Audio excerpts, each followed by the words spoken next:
श्री राधे श्री राधे श्री राधे। बोलो गुरुदेव भगवान की जय। बोलो सदगुरु महाराज की जय। बोलो सब संतन की जय। सियापति रामचंद्र की जय। पवन सुत हनुमान की जय। बाबा भोलेनाथ की जय। मैया पार्वती की जय।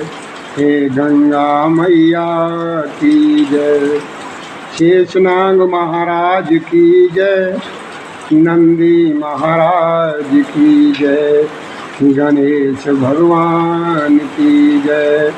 सनातन महाराज की जय। रिद्धि और सिद्धि की जय। तुष्टि और पुष्टि की जय। श्री और श्री की जय। लाभ और क्षेम की जय। आमोद और प्रमोद की जय। संतोषी मैया की जय। हाँ भैया,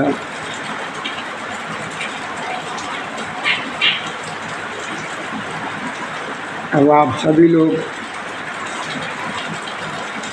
अपना अपना स्थान ग्रहण करें और प्रभु श्री राम जी की कथा को श्रवण करेंगे। ये रामचरितमानस पुराण में भैया लंका कांड चल रहा है और लंका कांड में रावण की मृत्यु जो है ना बिल्कुल ही नज़दीक आ गई है कि तरह तरह के अपशकुन हो रहे हैं। दशा दिशाओं में अत्यंत दाह होने लगा है। आग लगने लगी है। बिना ही पर्व के योग के सूर्य ग्रहण होने लगा। मंदोदरी का हृदय बहुत कांपने लगा है। मूर्तियां जो है ना नेत्र मार्ग से जल बहाने लगे। बहुत तरह तरह के अपशकुन हो रहे हैं। मूर्तियां रोने लगी। आकाश में वज्रपात होने लगा। अत्यंत प्रचंड वायु बहने लगी है। पृथ्वी हिलने लगी है। बादल रक्त बाल और धूल की वर्षा कर रहे हैं। इस प्रकार इतने अधिक अमंगल होने लगे हैं वो उनको जो है ना कहा नहीं था। अब इससे आगे की कथा को श्रवण करेंगे। शांति का दान दें। तो भैया हमारी तरफ से और हमारे शिवधाम आश्रम के सभी कार्यकर्ताओं की तरफ से हमारे प्रभु श्री राम जी की कथा के श्रोताओं यानी भक्तों को आज की हमारी तरफ से राम राम स्वीकार हो। जय श्री राधे। जय श्री कृष्ण गोविंद हरे मुरारी नाथ नारायण वासुदेवाय। ये सब कुछ हो रहा है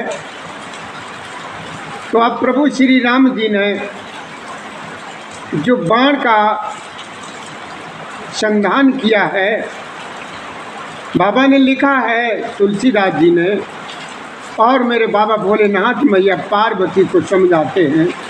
कहते हैं कि देखो माँ प्रभु ने क्या किया कि खेच सरासन श्रवण लग छाड़े सर 31। कितने बाण प्रभु ने छोड़े? 31। ध्यान रखना, बड़े ध्यान से श्रवण करना। आज का मौसम भैया ज़्यादा ही खराब है कुछ, इसलिए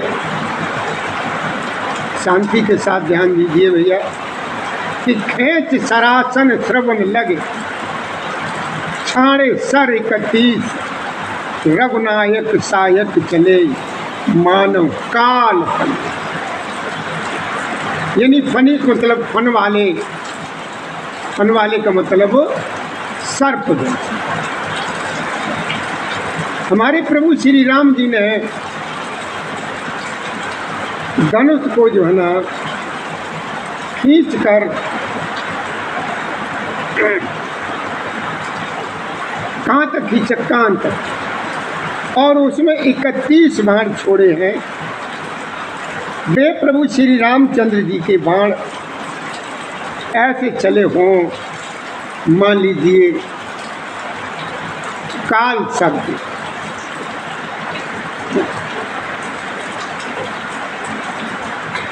अब वो 31 क्यों छोड़े, ध्यान दीजिए।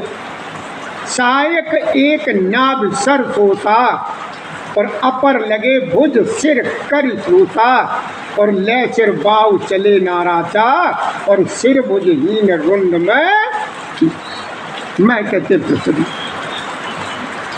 देखिए प्रभु श्री जी का 31 बाण छोड़ने का मतलब, ध्यान दीजिए।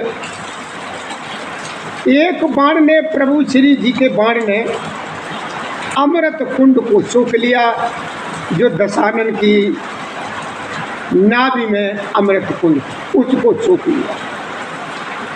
और दूसरे 30 बाण कोप करके उसके जो है ना किसमें लगे, उसके सिरों और भुजाओं में लगे। कितने हो गए, 31 बाण सिरों और भुजाओं को लेकर चले। सिरों और भुजाओं से रहित रुंड जो है ना, नीचे वाला हिस्सा दड़ जो है ना पृथ्वी पर नृत्य कर रहा है, पृथ्वी पर नृत्य कर रहा है। वो दड़ जो है ना बड़ी तेजी से चारों तरफ दौड़ रहा है, भाग रहा है, जिससे अब जो पृथ्वी जो है ना नीचे धंसने लगी है। तब प्रभु ने बाण मार करके उस धड़ के कितने टुकड़े कर दिए, 2 टुकड़े कर, 2 टुकड़े कर दिए। तो मरते समय रावण बड़े घोर शब्द के साथ गर्जने लगा। और क्या कह रहा है, वो कह रहा है कि राम कहाँ है।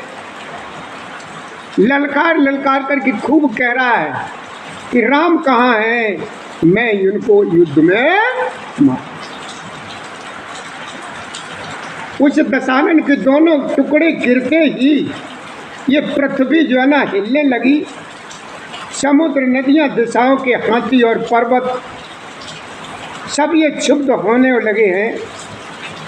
रावण धड़ के दोनों टुकड़ों को फैलाकर भालू और बानरों के समुदाय को दबाता हुआ पृथ्वी पर एकदम गिर पड़ा। अब ये वो बाण जो है ना भुजाओं और सिरों को लेकर के कहाँ पहुंचे हैं, लंका में, जहां मंदोदरी। अब जब मंदोदरी ने ये सब कुछ देखा है तो भैया बहुत रुदन करने लगे। रावण की भुजाओं और सिरों को मंदोदरी के सामने रखकर वो राम के जो बाण थे उनकी एक विशेषता थी। वो प्रभु जी जब बाण संधान करते थे, जब बाण चलाते थे, जिस कार्य को बाणों का प्रयोग किया जाता था, वो बाण वो कार्य करके जो है ना पुनः वापस आ जाते थे और तर्कस में प्रवेश कर जाते थे। उन बाणों की ये विशेषता थी प्रभु जी के बाण। और भी कोई जो लोग थे, राक्षस लोग जो बाण चलाते थे, उनसे उनका तर्कस खाली हो जाता था, वो वापस नहीं। लेकिन प्रभु जी के बाण ऐसे थे जिस कार्य के लिए मेरे राम जी उन बाणों को भेजते थे, वो अपना कार्य करके जो है ना बाण वापस आकर के तर्कस में प्रवेश हो गए। रावण का तेज प्रभु के, जैसे ही रावण खत्म हुआ, रावण मर गया। ताश तेज समान प्रभु आनन, और हर से देख शंभु चतुरानन। जय जय जय धुनपुरी ब्रह्मंडा, और जय रघुवीर प्रबल भुजदंड। अब भैया रावण का प्राणांत तो हो गया। अब रावण का जो तेज था वो प्रभु श्री राम जी के मुख में समा गया। यह देख करके शिव जी और ब्रह्मा जी बहुत प्रसन्न हुए। ब्रह्मांड भर में जय जय की धुन जो है ना चारों तरफ गूंज रही है। प्रबल भुज दंड वाले वीर प्रभु श्री राम जी की जय हो जय हो जय हो कि चारों तरफ दोनों जो है ना सुनाई दे रही। बरसाएं सुमन देव मन वृंदा और जय जय जय कृपाल जयति मुकुंद। देवता और मुनियों के समूह फूल बरसाते हैं और कहते हैं कि कृपालु की जय हो, मुकुंद की जय हो, जय हो जय हो जय हो। अब क्या हुआ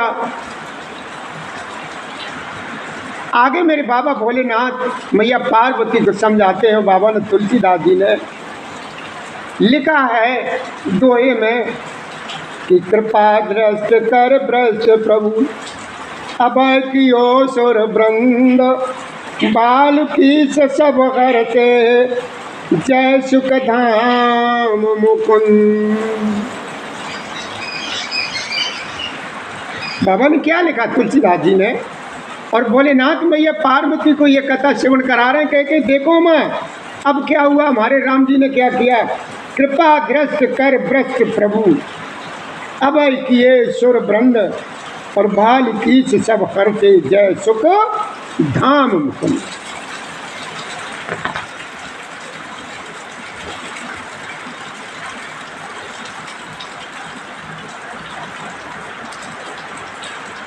प्रभु श्री रामचंद्र जी ने कृपा दृष्टि की, वर्षा करके देव समूह को निर्भय कर दिया।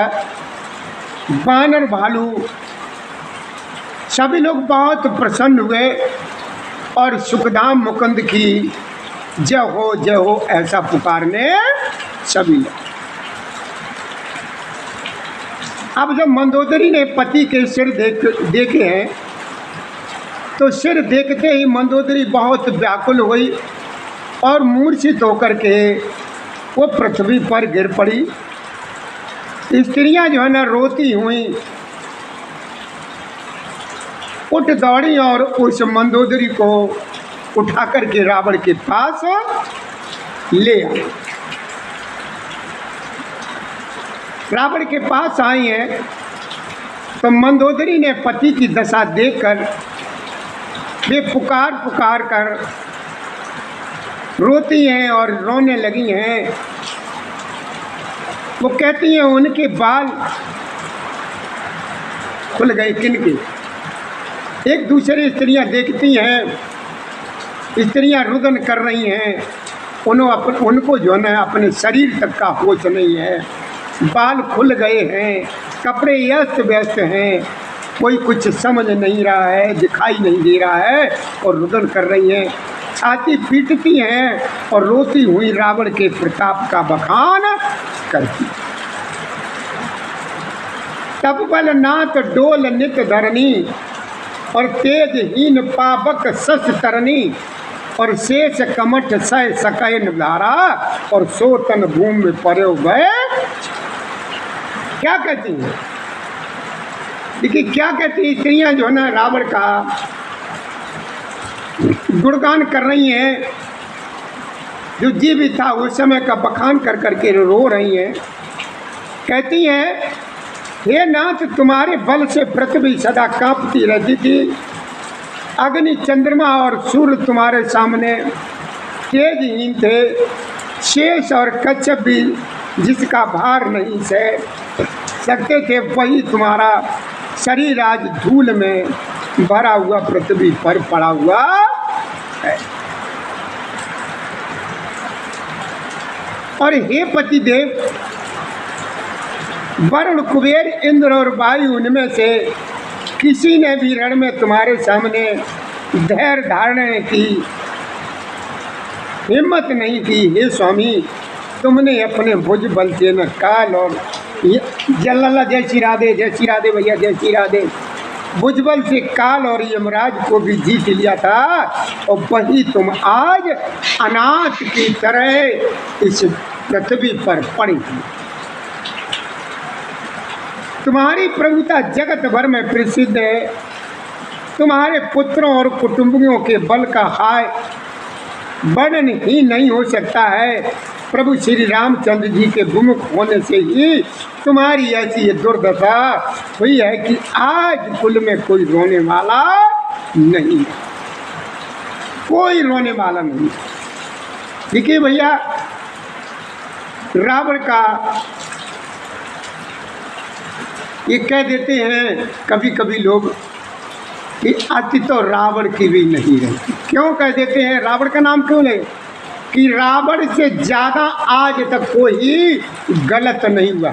जबकि रावण जो है ना बहुत बड़ा विद्वान था, उसके बराबर कोई विद्वान नहीं जितना बड़ा रावण विद्वान था। ब्राह्मण कुल का था, लेकिन उसके अंदर क्या था? राक्षस था। वो राक्षस क्या था? उसके कर्म राक्षसों के, इसलिए उसको राक्षस का। ये नाथ विधाता की सारी दृष्टि, अब वो क्या कहती है मंदोदरी, ये वहाँ की स्त्रियाँ सब लोग कहते हैं, हे नाथ विधाता की सारी सृष्टि तुम्हारे बस में थी। लोकपाल सदा भयभीत होकर के तुमको मस्तक नवाते रहते थे, किंतु हाय अब तुम्हारे सिर और भुजाओं को गीत रखा है, नोच नोच रहे हैं और रम खा रहे हैं। और हे राम विमुख के लिए ऐसा होना अनुचित भी नहीं है, अर्थात उचित ही।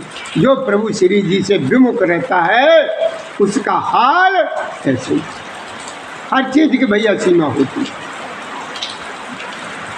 कि काल विवश पति कहा न माना, और अग जग नाथ मनुज कर जाना। कि मंदोदरी बेचारी विलाप कर रही है, रो रही है, कुछ समझ में नहीं आ रहा है क्या करे। कि हे पति, काल के पूर्ण बस में होने से तुमने किसी का कहना नहीं माना, और चराचर के नाथ परमात्मा को मनुष्य करके तुमने। मंदोदरी बहुत समझदार, इसलिए उसको जो है धर्म पत्नी में गिनती होती।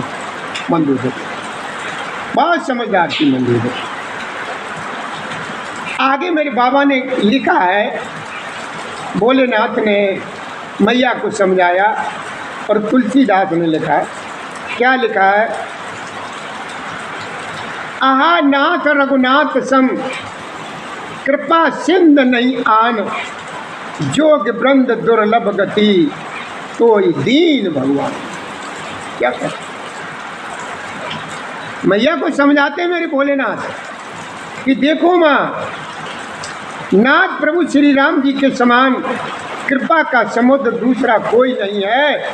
जिन भगवान ने तुमको वह गति दी जो योगियों को भी दुर्लभ है, तुमको वो गति।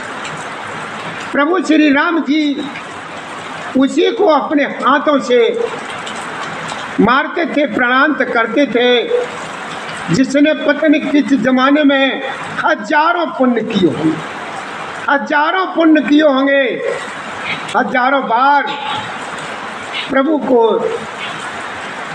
याद किया होगा। याद करते करते सारा जीवन व्यतीत किया होगा। उसी को प्रभु श्री राम जी ने अपने हाथों से दार किया, और जिसको अपने हाथ से प्रभु जी मारते तो उसको परम धाम में भेज देते, उसको जो है ना परम धाम में भेज देते थे। अब क्या हुआ? अब मंदोदरी रुदन कर रही है, मंदोदरी बचन सुन काना, और सुर मुनि सीधी सब सुख माना।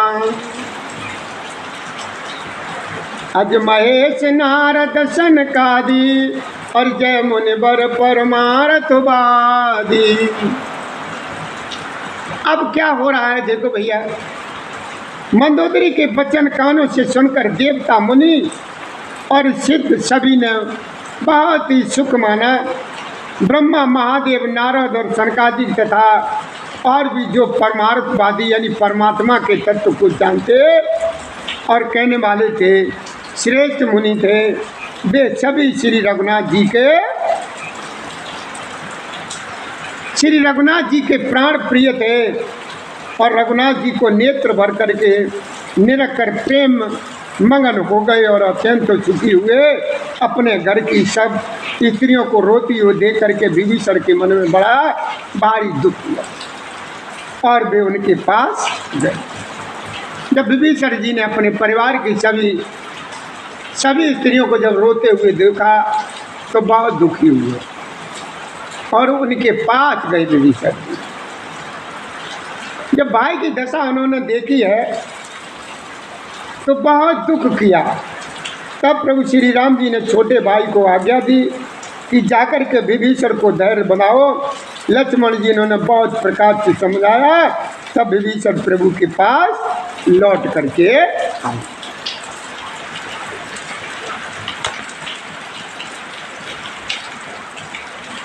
अरे कृपा दृष्टि प्रभुताई बिलोका। प्रभु श्री जी ने क्या किया कि कृपा दृष्टि प्रभुताहि बिलोका और कराओ क्रिया पर हर सब शोका। कीन क्रिया प्रभु आयुष मानी और विद्वित देश काल जिया। प्रभु श्री राम जी ने उनको जो है ना बड़ी कृपा पूर्वक दृष्टि से देखा और कहा कि सब शोक त्याग कर रावण की अंत्येष्टि क्रिया करो। प्रभु की आज्ञा मानकर और हृदय में देश और काल का विचार करके विभीषण जी ने विधि पूर्वक सारी क्रिया की।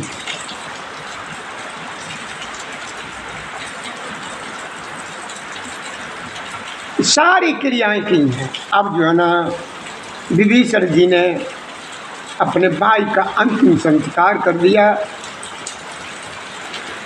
मंदोदरी याद सब स्त्रियाँ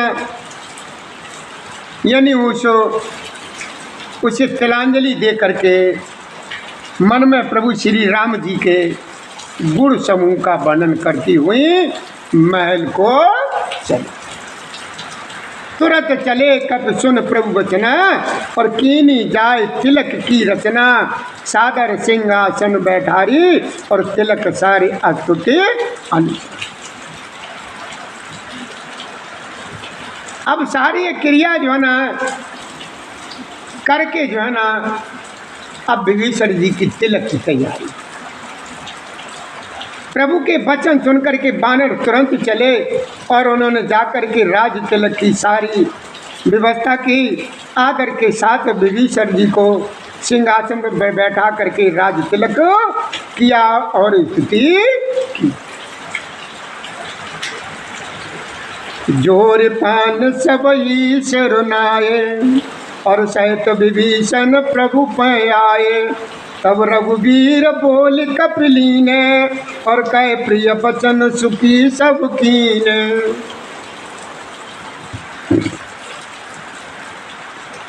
सभी ने हाथ जोड़ करके उनको सिर नवाया। जोर पान सब ही सिर नाये और सहित विभीषण प्रभु पे। ऐसा नहीं जो चलते हैं भैया वहाँ से उस जगह चलते हैं तो सभी लोग ऐसे कर लेते हैं ना, मस्तक झुका लेते हैं। उसी प्रकार के सभी लोगों ने उसको मस्तक नवाया और कहाँ आए हैं जहाँ पर हमारे प्रभु श्री राम जी। तदंतर विभीषण जी शायद सब प्रभु के पास आए। तब प्रभु श्री राम जी ने वानरों को बुला लिया और प्रिय वचन कह करके सबको प्रसन्न कर दिया। प्रभु के वचन सुने सभी लोग। प्रभु के वचन श्रवण सुनन अगाई कपिपुंज। बार बार सिर नावे गए सकल पद कंद। प्रभु के वचन कानों से सुनकर वानर समूह तुरंत एकदम बहुत प्रसन्न हो गया है, लेकिन उनका मन जो है ना तृप्त नहीं होता है। वे सब बार बार सिर नवाते हैं और चरण कमलों को पकड़ते। उन्हें प्रभु बोल लियो हनुमाना, लेकिन प्रभु श्री राम जी ने जो है ना हनुमान जी को फिर बुला लिया अपने साथ, बुला लिया। भगवान ने कहा तुम लंका जाओ और जानकी जी को सब समाचार सुनाओ और उसका कुशल समाचार लेकर के तुम चले आओ। तब हनुमान जी नगर में आए। यह सुनकर के राक्षस राक्षसी उनके सत्कार के लिए दौड़े हैं। उन्होंने बहुत प्रकार से हनुमान जी की पूजा की और फिर जानकी जी को दिखला दिया सब। हनुमान जी ने सीता जी को दूर ही से प्रणाम किया और जानकी जी ने पहचान लिया कि है वही रघुनाथ जी का दूत है और पूछा कि तात कहो कृपा के धाम मेरे प्रभु और छोटे भाई और बाणों की सेना सहित कुशल से तो है। ये सारा हाल जानकी जी ने हनुमान जी से पूछ लिया। हनुमान जी ने कहा हे माँ, कौशलपति श्री राम जी सब प्रकार से सकुशल हैं। उन्होंने संग्राम में 10 सिर वाले रावण को जीत लिया है और विभीषण ने अचल राज्य प्राप्त किया। हनुमान जी के वचन सुनकर सीता जी के हृदय में हर्ष छा गया।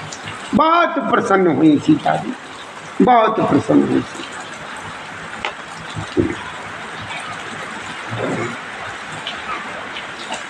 इतने प्रसन्न हुई है जानकी जी कि प्रसन्नता का कोई ठिकाना नहीं। सुन सत सतगुण सकल तब हृदय बसौ हनुमंत और सानुकूल कौशलपति रहो समेत अनंत। अनंत कौन है? हमारे भैया लक्ष्मण। और अनंत का एक और अर्थ निकलता है अनंत, अंत। कि सुन सुत सतगुण सकल तब हृदय बसो हनुमंत और सानुकूल कौशलपति रहो समेत अनंत। जानकी जी ने कहा हे पुत्र तुम सुनो, समस्त सद्गुण तेरे हृदय में बसे और हे हनुमान शेष लक्ष्मण जी सहित कौशलपति प्रभु सदा तुझ पर जो ना हमेशा कृपा बनाए रखे और तू प्रसन्न रहे, प्रसन्न रहे, प्रसन्न रहे। श्री राम जय राम जय श्री राम जय राम जय जय राम। श्री राम जय राम जय जय राम। श्री राम राम जय जय राम। श्री राम जय राम जय राम। श्री राम जय राम जय जय राम। ये तात अब तुम वही उपाय करो जिससे मैं इन नेत्रों से प्रभु के कोमल श्याम शरीर के दर्शन करूं। प्रभु श्री रामचंद्र के पास जाकर के हनुमान जी ने जानकी जी का कुशल समाचार सारा प्रभु को श्रवण कराया। सूर्यभूषण सारा हाल सुनाया जानकी जी का। तो सुन संदेश बाण कुल भूषण बोल लिए युवराज विभीषण मारत सुत के संग सिधावो और सादर जनक सुतैल। हनुमान जी को बुला लिया और क्या कहा? वे सब तुरंत ही वहाँ गए जहाँ सीता जी थी।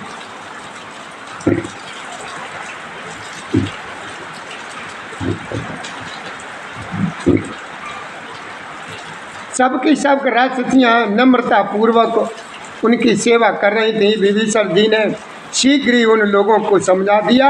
उन्होंने बहुत प्रकार से सीता जी का हर तरीके से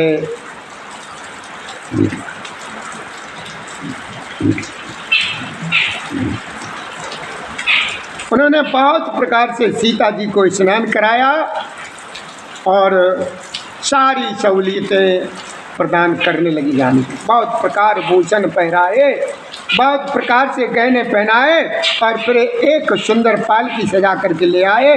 सीता जी प्रसन्न होकर सुख के धाम प्रीतम प्रभु श्री राम जी का स्मरण करे उस पर जो है ना हाथ के साथ चढ़ गए।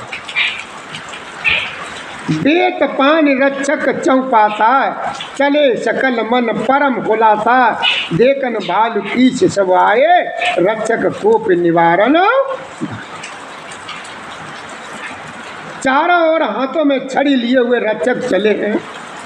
जब जानकी जी की पालकी लंका से प्रभु जी के पास के लिए चली है, तो बाकी जितने भी थे वे सभी लोग हाथों में छड़ी, जो जिसके पास जैसा बना वो चले हैं। कहाँ के लिए? राम जी के पास। चारों ओर हाथों में छड़ी लिए हुए रक्षक चले हैं। सबके मन में परम उल्लास उमंग है। रीछ बानर सब दर्शन करने के लिए आए। तब रक्षक क्रोध करके उनको रोकने दौड़े। कह रघुवीर कहाँ मम मानो, और सीता सका पाया दे आनो, और देखो कप जननी की नाई, और बेस कहा रघुनाथ। प्रभु श्री राम जी ने कहा, मित्र मेरा कहना मानो और सीता जी को पैदल ले आओ, जिससे बानर उसको माता की तरह देखे। गोसाई प्रभु श्री राम जी ने हंस करके ऐसा उनसे कहा। प्रभु के वचन सुनकर के रीछ बानर बहुत प्रसन्न हो गए। आकाश से देवताओं ने बहुत से फूल बरसाए। सीता जी के असली स्वरूप को पहले अग्नि में रखा था, अब भीतर के साक्षी भगवान उनको प्रकट करना चाहते। असली सीता जी तो अग्नि में बात कर रही थी, वो जो लंका में गई थी वो तो नकली सीता थी। वो नकली सीता थी, और नकली सीता का मतलब उनकी छाया थी। असली सीता जी तो अग्नि में बात कर रही थी। तो आगे मेरे बाबा दोहे में लिख रहे हैं तुलसीदास, और भोलेनाथ मैया को समझाते कहते कि देखो माँ, अब प्रभु श्री जी ने क्या किया। कई कारण करुणा निधि, कहे कछुक दुर्बाद, और सुनत जात धानी सब लागी, और करे विश्वास। भोलेनाथ मैया को समझाते कहते हैं देखो उमा, इसी कारण करुणा के भंडार प्रभु श्री राम जी ने लीला से कुछ कड़े वचन कहे, जिन्हें सुन करके सब राक्षसियाँ विषाद करने लगी। और भैया इसी दोहे के साथ हम 2-4 मिनट का आपसे समय मांगते हैं, और उसके बाद कथा को पुनः फिर सुनाएंगे। तब तक के लिए आप प्रभु श्री जी का हरिओम नाम का स्मरण करिए। जय श्री राधे, जय श्री कृष्ण गोविंद हरे मुरारी, हे नाथ नारायण वासुदेवाय नमः। भैया ये प्रभु श्री राम जी की नई नई कथाएं श्रवण करने के लिए हमारे इस वीडियो को भैया सब्सक्राइब जरूर कर दिया करो, जिससे हमें बड़ी प्रसन्नता होती है। जब आप लोग ऐसा कर देते तो हमें ये लगने लगता है कि हमारे भैया लोग जो ना हमारे प्रभु श्री राम से जुड़ने लगे हैं, मेरे राम की कृपा होने लगी है। इसलिए भैया हमारी तरफ से अगर किसी प्रकार कोई गलती हो जाती है तो आप हमें माफ़ कर दें। जय श्री राधे, जय श्री कृष्ण गोविंद हरे मुरारी, हे नाथ नारायण वासुदेवाय।